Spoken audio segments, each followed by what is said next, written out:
Hello, I'm Jim Morningstar, Director of Wellness. Today's topic, the sixth life area of our wellness wheel, is feeling. When we say a person or a conversation is emotionally charged, we mean there's a lot of intense feelings involved. Because feelings have been the motivating force behind the greatest heroism and the greatest atrocities in human history, they are often treated with great caution, if not suppressed entirely. Yet they are an essential ingredient, not just to our survival, but to the enjoyment and the fulfillment we all seek.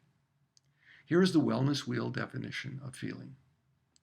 We experience feelings and emotions from well before the event of our birth. They can be intense or frightening or wonderful. They can also be the most misunderstood and consequently mistreated gifts that we have as human beings. We judge them, repress them, discount them, drug them, worship them, and run from them. Yet what a bore to be without them. Life fully lived is life filled with feeling. Feeling here means emotions. The physical experience of heat or cold or hunger are sensations covered in the section on sensing.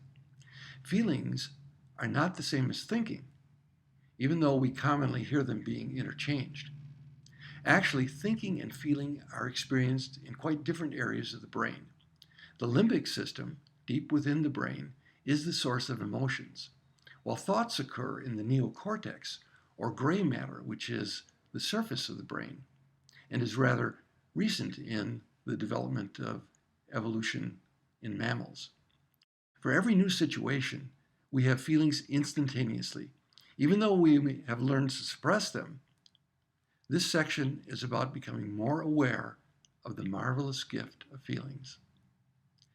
In an evolutionary context, the development of the midbrain was a great advancement over forms of life that depended mostly on the stimulus response reflexes of the primitive brainstem. What we today call emotional intelligence was originally a great storehouse of instinctive and experience-modified responses that allowed animals to sense danger and opportunity more than lesser equipped organisms.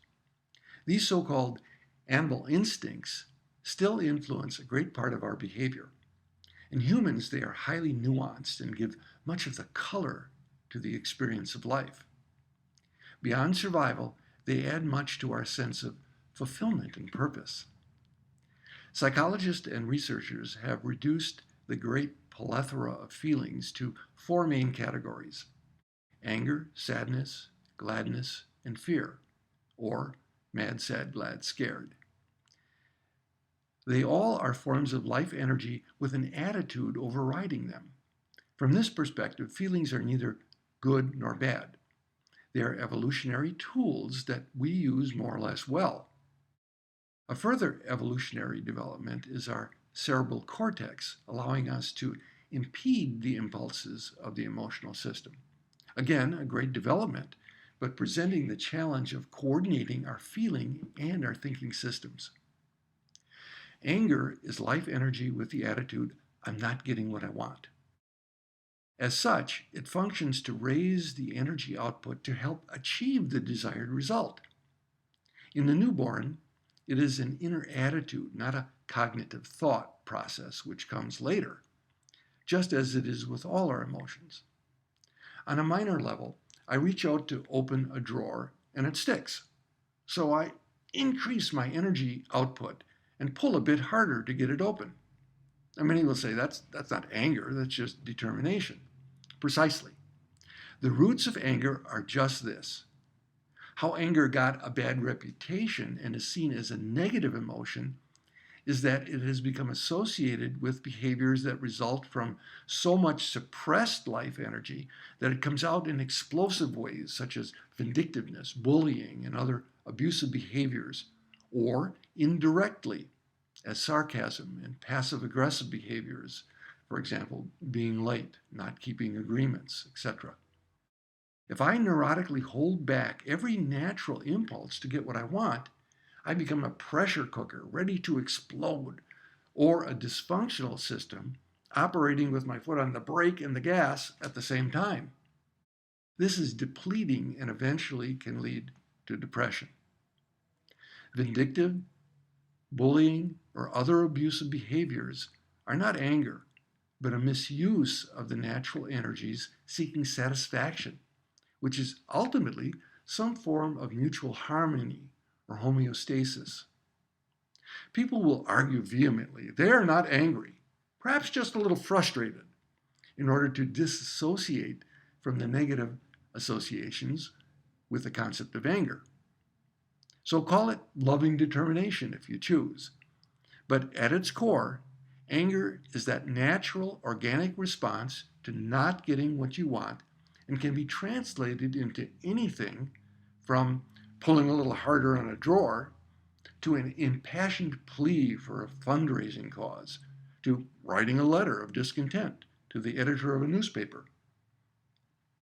Here is where emotional awareness and mental problem solving can work together to produce maximal results. When either one is missing, effectiveness is compromised. Expression of anger wasn't allowed in my family when I was growing up, so it came out indirectly as humor with an edge to it, sarcasm, or playing jokes on others. Thus, I couldn't stand to be around anyone expressing anger. I became very uncomfortable and judgmental of them. Well, what's the problem? There's nothing to be angry about. Others' expression of feelings you have repressed will not be comfortable because it threatens to stimulate those unacceptable feelings in you. So you'll try to stop them from expressing to alleviate your discomfort. It was not until I was confronted with the hidden hostility laden in my humor and how it made others feel that I began to admit my anger and then could become more direct with it. What a relief not to have to dance around and manipulate others to get what I wanted for fear of offending them, when honesty and loving directness was so much less offensive and more effective in the first place. Sadness is life energy with the thought that something is lost or missing. When it's a major love object that is lost, we call it grief. Now, grief has been studied across cultures and has some common patterns. The first stage is often denial. I can't believe my loved one is gone. This is followed by anger at the loss and then trying to bargain with the lover or the fates or God to get back what was lost. Finally, there comes a state of resignation, or more healthfully, acceptance. Not everyone goes through these stages or does so in this order, but it's common enough to check out where you or someone you are involved with might be in the process. I like to think of sadness as the river of life. If I can flow with it, let my tears flow, rather than dam it up, it will take me back to own the spirit of what it is I've lost. What has changed form in my life? Gone from alive to dead, here with me to not here with me? Forms always change. It's the nature of life. But the spirit of the person or life circumstance does not have to be banished from my experience. Grandmother's body, her cookies, may no longer be here, but the love she gave me and the warmth I feel in thinking about her does not have to be extinguished. Research has indicated that unresolved loss of a major love object is a significant indicator to the increased chances of developing cancer. If we do not address what is eating us emotionally, we become more vulnerable to physical processes which reflect this disease. Joy or gladness seem to be the most sought after feeling, yet the hardest to sustain for most humans. People can be angry, sad, or scared for years, but find it hard to be happy for more than a few days in a row. Again, from an evolutionary perspective, the happiness mechanism seems to be built into us to keep us striving rather than to rest continuously in a contented state. Someone pointed out that we are all descendants of those who avoided being eaten by the tiger before they reproduced. So, staying alert to danger, fear, being determined to find food when none is available, anger, and resolving loss, sadness, were all useful in staying alive, as was pursuing happiness, as long as satiation was not indulged in too long and the other feelings ignored. As stated in the last class, the United States Constitution declares that the pursuit of happiness is our inalienable right, not happiness itself. Now, I believe this perspective is logical as long as we define ourselves as living in a continuous fight for survival. Those who perpetuate this way of life may thrive on the adrenaline of the good fight. I see us as turning a corner in our evolution on this way of life. We are on the threshold of a consciousness of greater abundance and cooperation on our planet. Each of us play our part in perpetuating either survival or a thriving mentality, which starts with how we deal with our feelings. Fear is life energy with the thought, I'm going to be hurt.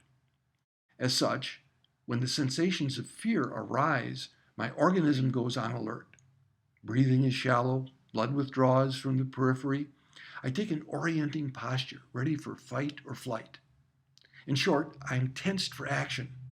Now, this is totally appropriate for a situation of danger. All animals have this response built in. When danger is past, animals shake off this tension and reboot their nervous system to engage in normal activity. Humans, however, are able to suppress the relaxation response and keep on red alert long after imminent danger has passed. In the case of trauma, when neither fight or flight were possible, there came a freeze response, again, something we share with animals. This suppression can last for years or decades.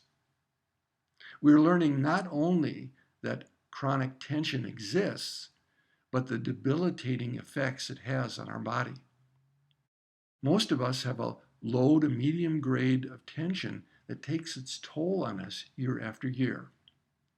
Fortunately, we are incredibly resilient creatures, and once we bring this to our awareness, we have the means to recover our suppressed vital energy.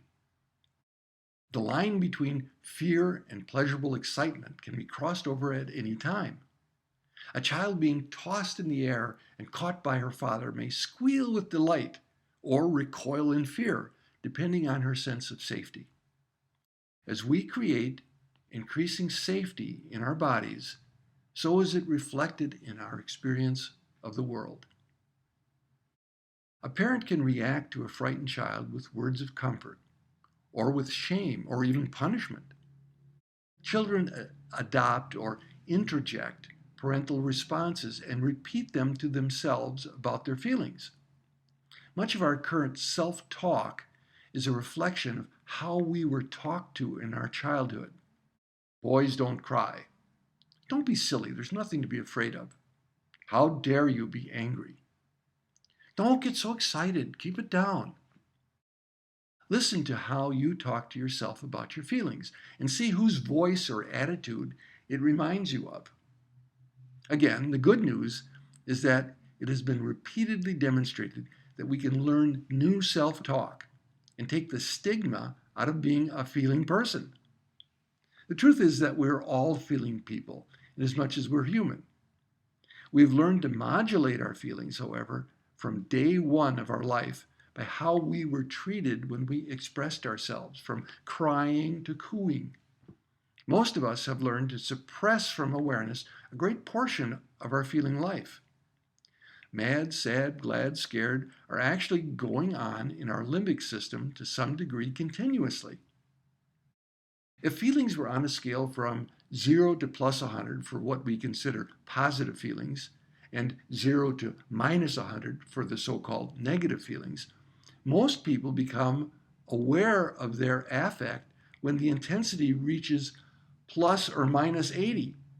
By then, The energy may feel harder to direct, and extreme behaviors may be invoked to try to cope.